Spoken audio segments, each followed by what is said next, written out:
જુનાગઢ તાલુકા police station ખાતે December 2025માં એક પોક્સોનો ગુનો દાખલ કરવામાં આવેલો હતો.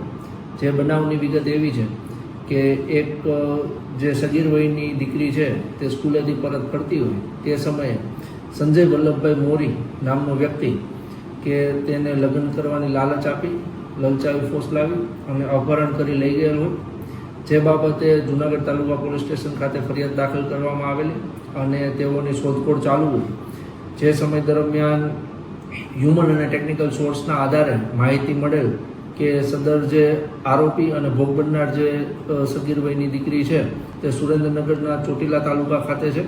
જેથી ASTUની ટીમ દ્વારા તે જગ્યાએ તપાસ કરી અને સગીર વયની દીકરીને અને આરોપીને હાલ અત્યારે પકડી પાડવામાં આવેલ છે. જેમાં સગીર વયની દીકરીના મેડિકલ ને તે બધી વસ્તુઓ કરાવવામાં આવેલ છે. તે જ સમય દરમિયાન માલુમ પડેલ છે કે જે સગીર વયની દીકરી છે તે પ્રેગ્નેન્ટ છે. એટલે આ તમામ કલમો અંતર્ગત જે આવી રીતે સગીર વયની દીકરી છે તેને પ્રેગ્નેન્ટ બનાવી અને તેની સાથે આવી રીતે લગ્ન કરવાની લાલચ આપી બળાત્કાર કરવાનો જે પ્રયાસ કરવામાં આવેલ છે તે અંતર્ગત ગુનો દાખલ કરવામાં આવેલ છે અને હાલ અત્યારે બળાત્કારલક્ષી મેડિકલ અને રિમાન્ડની પ્રક્રિયા ચાલુ છે. અગાઉ સાહેબ આ આરોપી અગાઉ પણ પકડાઈ ગયો?